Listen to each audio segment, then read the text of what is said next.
Here's the key on this. Don't major in minor things. If you take up major time to do minor things, I'm telling you, you'll be behind the curve constantly. Here's what we learn in sales training. What's major time and what's minor time?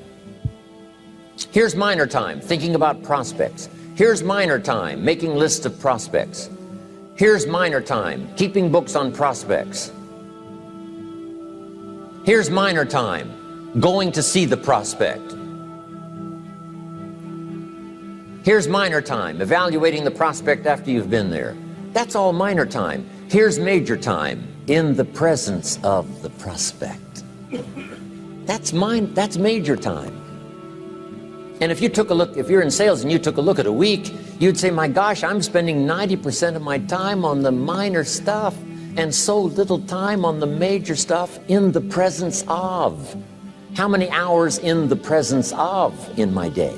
How many hours in the presence of during my sales week? Because the time that really counts is in the presence of the prospect. Majors and minors. Here's another key time management essential. Don't mistake movement for achievement. It's easy to get faked out by being busy. Guy comes home at night all exhausted, falls in the chair and says, oh, I've been going. Here's the big question. Doing what? It's not the going. Some people are going, and they're doing figure eights. I mean, their progress is small. So don't mistake movement for achievement. Here's another one in sales we learned. Don't mistake courtesy for consent. If somebody's pleasant and they nod, you say, oh, they're going to buy. No, they're courteous. You can't mistake courtesy for consent.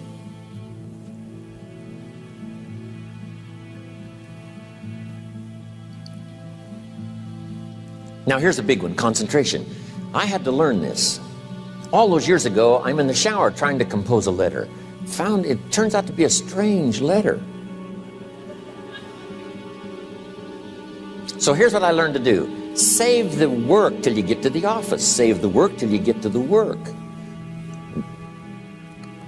Don't try to get to the office on the way to work. On the way to work, enjoy the way. In the shower, enjoy the shower. Then go to work when you get to work. I found this to be helpful. Concentration. Here's another big one. Learn to say no. I'm telling you, in such a social society we have now, it's so easy to try to be a nice person, saying yes to everything. Find yourself overloaded. Now you got to call and make the, well, gosh, you know, all the time it takes to back out of something that you said yes to too quickly. Here's what might be better. I don't think so, but if that changes, I'll call you. Little things you can use not to overcommit yourself. My friend Ron Reynolds says, don't let your mouth overload your back. It's a good one. Now here's a big one on time management. When you work, when you play, don't mix the two. Don't work at play. I used to take my family to the beach and I would bring my briefcase.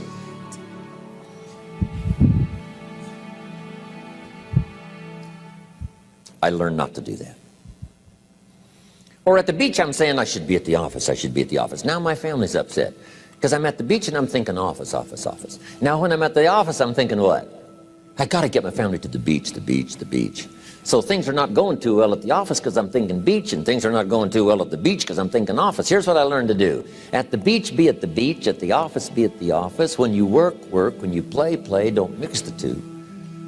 Don't work at play. Now here's one of the most important ones. Don't play at work. Work is too serious. You don't want the reputation of being the office joker. It's not a good one. Yes, there's time for some pleasant stories. Yes, there's time for a little humor. Yes, best if it's a happy office, of course. But I'm telling you, you got to be serious about work, because you're parting with a piece of your life for the work you do. Your work costs you a piece of your life. Here's what it's called. Serious business. Not grim, not unhappy, but serious. Key. Don't play at work. The old expression, I don't think we use it anymore, horse around at the office. Play around, play jokes, play tricks. No place, not at the workplace. At the beach, yes. At the bar, yes. Somewhere else, not work. You got to treat work with all due conservative passion, because it's leading you to your future. Here's another key phrase: all work is good. You may not like your job, but if it's the stepping stones to get you to where you want to go, you got to appreciate your job. You don't have to have a passion for your job. Here's the ultimate passion: a passion for incredible success in every department of my life. That's the passion. But don't look down on some menial job you have to do to finally get you to where you want to go. No job is menial. No job is not, every job is noble. Training life for pay, making a contribution to society. Next, analyze how you are. And if you have some weaknesses, if you can't, doesn't seem like you can change, here's the key: get it covered. I used to keep promising myself I'd keep the books, keep the books, keep the books. Finally, I gave that up.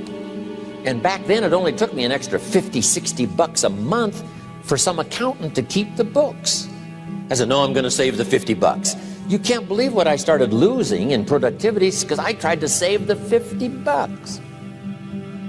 So the key is, a lot of the time you can stay like you are, but just make sure you get it covered. Okay. Next, beware of the telephone and all other systems of communication, especially the telephone at home and systems of communication at home. And here's one of the best lines I've got for you for the weekend: let all communication systems serve you, but don't let them intrude. When it comes time to have dinner with your family, you shut off all systems, unless the ones that can take messages silently. Don't let the phone ring. Don't let anybody intrude, come through the front door nor the back door, nor through the telephone or any other device. So you can't reach John and his family when he's having dinner. The President of the United States couldn't get through. If you develop that kind of a reputation, father, mother, when we have dinner, when we're visiting and have this time with our family, nothing intrudes. So don't let these clever little devices keep intruding. You've got to have a place that's sacrosanct, it's valuable. You don't let anything in for that period of time. Okay. Isn't that good advice? Excellent advice. Here's the next one. Read all the books. You know, I've only got a few notes here on time management, but if you've got some particular challenges, you run a big organization, a big corporation, you've got some challenges, there's plenty of books. Now, here's what's next.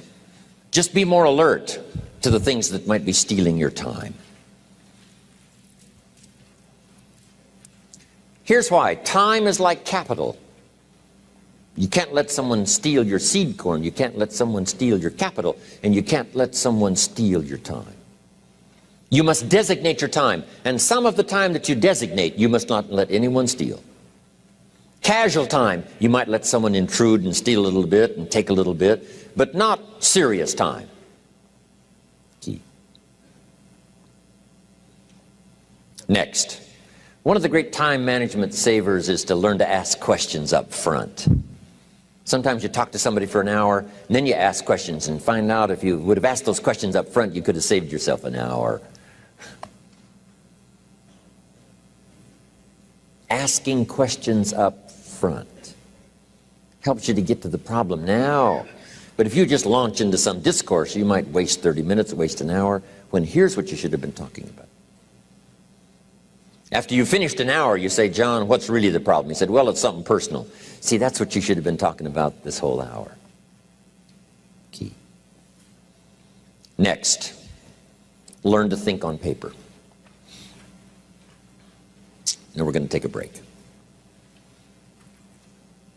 Some ways to think on paper. One, we've covered one. Solving problems. Take it out of your head and put it on paper. Another one is setting goals. Making these lists we've already started. Here's another good way to think on paper. It's a projects book. Each person you're working with and each project you're working on, get a loose leaf binder and a tab and some pieces of paper behind the tab and do a little continual summary of how it's going between you and that person and between you and that project. I call it a projects book. It is so useful to me. But what's going on between you and this person? When you last got together, what did you talk about? And you got a few notes there. Here's what we talked about the last time we got together. Now when you get together again, you can review that so you'll know better what to talk about. When the president gets ready to travel and he's going to meet some important people, guess what they bring him? All these briefing books.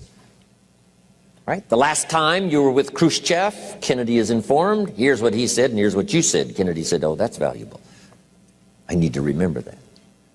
If a person is important, it's worth a little running account. You might even have a projects book for your children. Here's what's happening between me and my child. We've talked about this, and we've talked about this, and we've talked about this. Next, a day timer. Keeping track of all of your appointments. You know, mine is all filled with, when to catch an airplane and when to do a seminar and when to sit down and have a conference, all the rest. Next is a game plan. If you've got a house and the insurance is going to come due and some other things are going to come due, you just put it on a spreadsheet and make sure it's taken care of. Key phrase, take things out of your head and put them on paper. And the key is to just experiment with different ways that helps you to do that. Now here's the last one, thinking on paper, and that's to keep a journal. One of the things I'm known for around the world, have been now for 39, 40 years, is keeping a journal. Now my journal is not it's not necessarily it's not like a diary. It might be part diary. I'm flying over Ireland and I write down a few little things that impress me. Today I met this person. Wow, what an extraordinary event. Today I conducted this seminar in Rome. 1,000 people stood up and sang for me. I've got a little bit of a diary in there. But here's what primarily your journal is for. Collecting good ideas. A journal is to collect good ideas on your health, good ideas for your business, good ideas for your future, good ideas for time management. Because I used to take notes on pieces of paper and torn off corners and backs of old envelopes and restaurant placemats. And I threw all this stuff in a drawer. It did not serve me well. I finally learned to get a bound copy, right?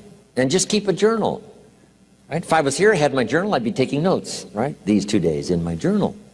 Now, if you're caught without your journal, you just take the notes when you get back home. You put those notes in your journal, throw the paper away. Because we don't usually go through paper to review.